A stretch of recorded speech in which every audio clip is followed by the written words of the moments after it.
السلام علیکم ویورز، پہلا سوال ہے کراچی سے سائمہ انعام۔ وہ کہتی ہیں جی کہ جب بھی عمران خان کا جلسہ ہوتا ہے نون لیگ والوں کو سب سے بڑی پریشانی یہ ہوتی ہے کتنے آدمی تھے۔ مریم نواز کو 1,00,000 بندہ 100 نظر آتا ہے، اس حوالے سے آپ کیا کہیں گے؟ دیکھیں سائمہ، میں نے اس پہ کیا کہنا ہے سوائے اس کے کہ نون لیگ کی جو ہے نا، نون لیگ اس لیے اب نون لیگ ہے کہ اب اس کی نظر بہت کمزور ہو گئی ہے۔ پہلے کبھی نواز لیگ تھی، ابھی یہ نظر اس کی بہت کمزور ہو گئی ہے۔ اس کی ایک وجہ عمران خان کی مقبولیت، جس نے بالکل ان کا پتہ صاف کر دیا ہے۔ دوسری وجہ ہے کہ ان کی آنکھوں پہ ڈالروں کی چربی چڑھ گئی ہے، ان کو ٹھیک نظر نہیں آ رہا۔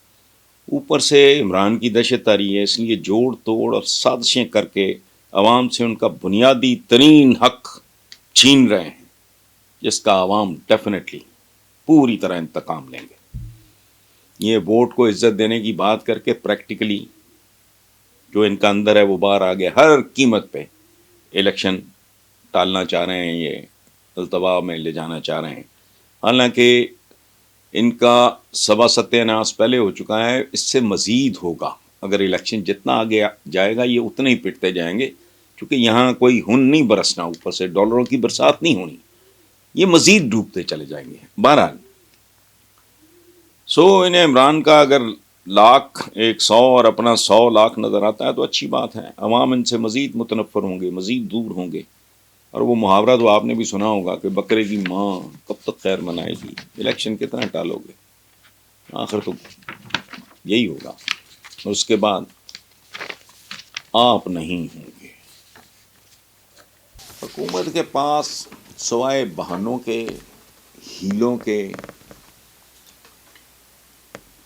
وارداتوں کے، جھوٹ کے اور کچھ نہیں۔ ادروائز نہ یہ نوبت آئے، نہ یہ نوبت آتی، نہ وہ نوبت آئے گی جو آنی ہے۔ یہ ہر قیمت پہ جان چھڑائیں گے، الیکشن سے یہ بھاگیں گے، بڑھکیں لگائیں گے، لمبی لمبی ماریں گے، لمبی لمبی چھوڑیں گے۔ اوقات ان کی وہی ہے جو ابھی ریسنٹلی ہوا ہے۔ وہ ادھر اپنا یہ بہاولپور والی سائڈ میں جو بھی ہوا، وہ لغاری صاحب جو وہاں جیتے ہیں، میں میرے ذہن سے یہ اوقات ہیں ان کی۔ حالانکہ انہوں نے پورے ہر طریقے کے بندوبست کیے ہوئے تھے جیتنے کے، لیکن اس باوجود بری طرح ہار گئے۔ پی ٹی آئی کا کینڈیڈیٹ جیت گیا۔ ان کے پاس آپشن لے دیکھیے ایک ہے کہ جتنی دیر تک یہ الیکشن سے جان چھڑا سکتے ہیں چھڑا لیں، اللہ اللہ خیر سال۔ اور آپشن کیا ہے؟ ورنہ اتنا تگ و دو کرنے کی، عدالتوں کو بیچ میں گھسیٹنے کی اور فلانا یہ کرنے کی ضرورت ہی کوئی نہیں۔ ہاں، ان میں سیدھا سادہ لکھا ہے 90 دن کراؤ الیکشن، لیکن پتہ ہے، اور ان کو یہ نہیں پتہ کہ جوں وقت گزرتا جائے گا عوام ان سے اتنا ہی زیادہ متنفر ہوں گے اور اتنا ہی زیادہ ان سے انتقام لیں گے۔ کراچی سے ہیں اسد عمر، وہ کہتے ہیں جی حکومت کا پیٹرول 5 روپے سستا کرنے کا اعلان، کیا پاکستانی معیشت کا پہیہ چل پڑا؟ نہیں جی، معیشت کا پہیہ نہیں چل پڑا، آپ کو تو اور بہت بری طرح انہوں نے ڈیموٹ کر دیا ہے موڈیز نے، پہلے سے آپ کو بدتر پوزیشن میں ڈال دیا ہے پاکستان کی اکانومی کے حساب سے۔ تو یہ سستا کرنے کا اعلان، یہ سستا کہاں کیا ہے؟ آپ ایک چیز کو، میں مثال دے رہا ہوں، 100 سے اٹھا کے 200 پہ لے جائیں، پھر اس کو 5 روپے سستا کر دیں تو اس کو سستا کرنا کہیں گے؟ آپ دیکھیں تو صحیح کہ جب یہ لوگ آئے، موجودہ حکومت کی گورنمنٹ کی بات کر رہا ہوں، اس وقت پیٹرول کہاں تھا؟ اس وقت یہ کہاں لے کے گیا؟ اس کے بعد یہ کیا بات ہوئی؟ یعنی 100 کی چیز اگر 250 کی ہو گئی ہے اور پھر آپ نے 170 کی کر دی ہے، میں پھر مثال دے رہا ہوں، تو یہ جو انہوں نے 5 سستا کیا ہے، بڑھایا ٹوٹل کتنا تھا؟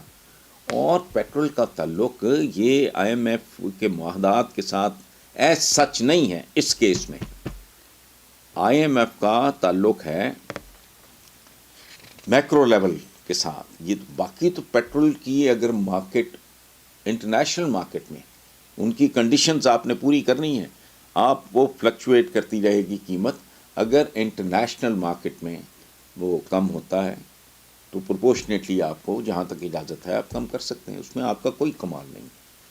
سو اس میں نہ ان کا قصور ہے نہ کمال ہے. دیکھیں نعمان صاحب، مقصد کیا ہے؟ پہلے تو یہ طے کر لینا، مقصد ہے اقتدار واپس لینا. جو ناجائز طریقے سے پی ٹی آئی سے چھینا گیا تھا اس کو واپس لینا. سو اس کی طرف قدم بقدم بڑھنا اپنی جگہ پہ، لیکن اس میں سے کسی ایک قدم کے بارے میں یہ کہنا کہ مقصد حاصل کر لیا وہ غلط ہے. یہ میں اوور آل ایک بات کر رہا ہوں، اسپیسیفکلی اس کیس میں نہیں.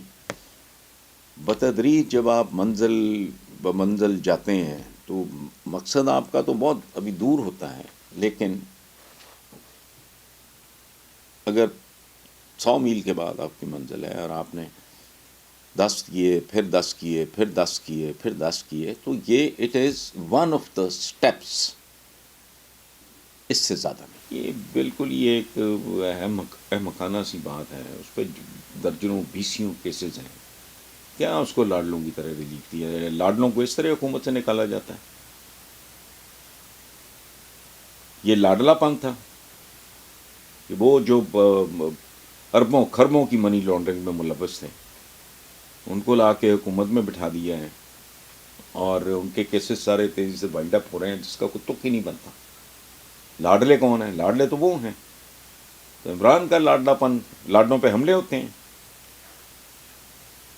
انہیں گولیاں لگتی ہیں. یہ ڈھیٹ قسم کے لوگ ہیں. عمران تو بڑی دلیری سے فیس کر رہا ہے، اور مریم کا تو مجھے سمجھ نہیں آتی، آئی ڈونٹ نو. یعنی کمال کی ایک ڈھٹائی کہہ لیں یا آپ جرت کہہ لیں یا تقریر لکھ کے دینے والے جو ان کو بہت جاہل ہیں، ان کو خار کراتے ہیں خام خواہ، لوگوں کی نظروں میں گرانے والی بات ہے. یعنی وہ بی بی جلسہ عام میں کہہ رہی ہیں کہ فرنٹ سے جو لیڈ کرتا ہے وہ لیڈر ہوتا ہے فلانا، اور وہ جی وہ چوہا ہے اور دبک کے بیٹھا ہے. وہ بھائی وہ تو یہاں ہے، یا لاہور ہوتا ہے یا اسلام آباد ہوتا ہے. وہ کون ہے جو جدے بھاگ گیا تھا؟ وہ کون ہے جو لندن بیٹھا ہے؟ سگا بھائی وزیر اعظم ہے، اس کے باوجود جرت نہیں ہے ملک میں قدم رکھنے کی. تو لاڈلے چھوڑیں آپ 50 روپے کے سٹیمپ پیپر پہ پوری اسٹیٹ کو چکر دے کے، پوری جوڈیشری کو چکر دے کے ایک بندہ نکل جاتا ہے. تو لاڈلا کون ہے؟ کبھی رونا آئے گا، کبھی ہنسی آئے گی. باقی بیٹی ہے جو مرضی کہتی رہے، لیکن یہ چھنگا منگا امام، وہ جو سپریم کورٹ پہ حملہ ہوا اس کا امام، پھر یہ بندہ جس نے کہا تھا کہ ایسٹس بیانڈ مینس، اس کا کیا مطلب ہوتا ہے، اور یہ ہے اور وہ ہے، اس بات کا امام.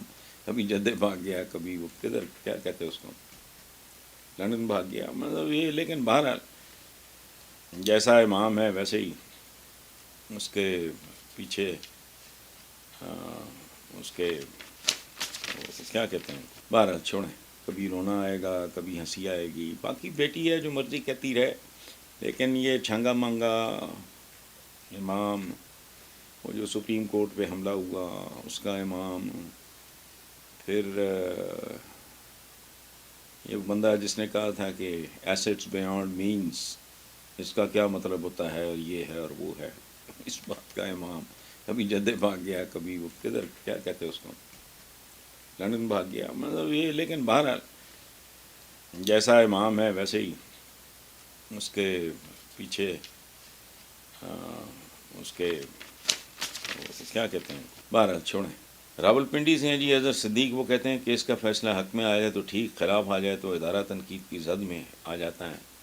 آپ سیاستدانوں کے اس رویے پہ کیا رائے رکھتے ہیں؟ میں بہت بری رائے رکھتا ہوں، لیکن ہمارا کیریکٹر ہے کچھ اس طرح کا. ہم بنو امیہ سے لے کے بنو عباس تک اور آج تک ہم اکٹھے نہیں ہیں کسی بھی جگہ.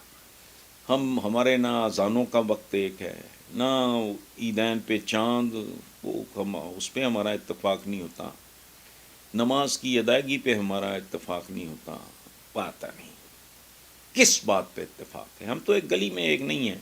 سو کیسز کے معاملے میں بھی وہی رویہ ہے جو آتا ہے، اور اس میں ڈیفینیٹلی پارٹلی عدلیہ کا اپنا بھی ایک رول ہے. اب کیسی بات ہے، اس ملک کے اہم ترین ایک، بلکہ سب سے بڑے پولیٹیشین، بابا قوم محمد علی جناح کے بعد سب سے بڑے پولیٹیشین ذوالفقار علی بھٹو کو بالکل بے گناہ بے قصور معصوم آدمی کو سزائے موت دے دی گئی. اس پہ عمل درآمد بھی ہوا، اور اتنا بڑا کیس ہے، اس کو کوئی بندہ عدالت میں کوٹ نہیں کر سکتا، دھتکار دیا جاتا ہے. اتنا بڑا جھوٹ. پھر وہ جسٹس منیر صاحب، اللہ ان کی مغفرت فرمائے، چیف جسٹس سے نظریہ ضرورت ہی ہے وہ. سو یہ فیکٹرز بھی ہیں، لیکن بنیادی طور پہ پورے کا پورا عالم اسلام مجھے بتا دیں، یہ تو خلافت راشدہ کے دوران بدقسمتی ہماری کہ ہم لوگ تقسیم ہو گئے، اور پھر تقسیم کا یہ عمل اس کو سنو بالنگ ہوئی، تقسیم در تقسیم در تقسیم در تقسیم. یہ جب باتیں کرتے ہیں اس طرح کی، ہم زندہ، میں نے کہا تم لوگ تو بھائی، ہم لوگ تو ایک گلی میں اکٹھے نہیں ہیں. فرقہ، طبقہ، فلانا، اللہ معاف کرے، اتنی لعنت، ذات، برادری، پتہ نہیں کیا کیا گند ہے. حالانکہ حکم کیا ہے، کیا کمال ہے کہ مسلمان ایک جسم کی مانند ہے. یہ ہمارے آقا کا حکم ہے. کسی عضو کو، میری دانت میں درد ہوگا تو پورا جسم میرا وہ جو ہے سفر کرے گا، پورا جسم. اچھا آپ کے ہاتھ پہ چوٹ لگی، پورا. یعنی حکم یہ ہے کہ مسلمان ایک ایسے جسم کی مانند ہیں کہ جس کا اگر ایک عضو زخمی ہو، پورا جسم کرب میں مبتلا ہو جاتا ہے. یہاں ایک دوسرے کی جیبوں پہ نظر ہے. پاکستان کی معیشت کیا ہے؟ ایک دوسرے کو لوٹنے کے علاوہ. اچھا حکمران چونکہ حکمران ہوتا ہے، وہ سیاستدان، اس کے چونکہ جبڑے بڑے ہوتے ہیں زیادہ لوٹتا ہے. باقی ریڑھی والے کا جہاں بس چلتا ہے وہ کم کرتا ہے. کراچی سے منصور علی شاہ ہیں، وہ کہتے ہیں صوبائی اسمبلیاں بحال کرنی ہیں تو پہلے آئین کو ہی ختم کرنا ہوگا. وزیر اعلیٰ کے پاس اسمبلیاں تحلیل کرنے کا جو اختیار ہے، پہلے اسے کالعدم قرار دینا ہوگا. Chief justice Pakistan justice Umar Ata Bandial کی سربراہی میں 9 رکنی بینچ نے کیس کی سماعت کر رہا. کیا فیصلے سے پہلے اس طرح کی بیان بازی کرنا درست ہے؟ آپ فواد چودھری صاحب کے اس بیان کو کیسے دیکھتے ہیں؟ دیکھیں بھائی، بات سنیں. I am not a liar. میرا قانون، میرا جو ہے وہ اس کے بارے میں میرا نالج نہ ہونے کے برابر ہے. اور جبکہ فواد چودھری ایک عمدہ اچھے وکیل ہیں، از اے کوالیفائڈ مین، ان کا اپنا چیمبر ہے. انہوں نے اگر بات کی ہے تو سوچ سمجھ کے کی ہوگی.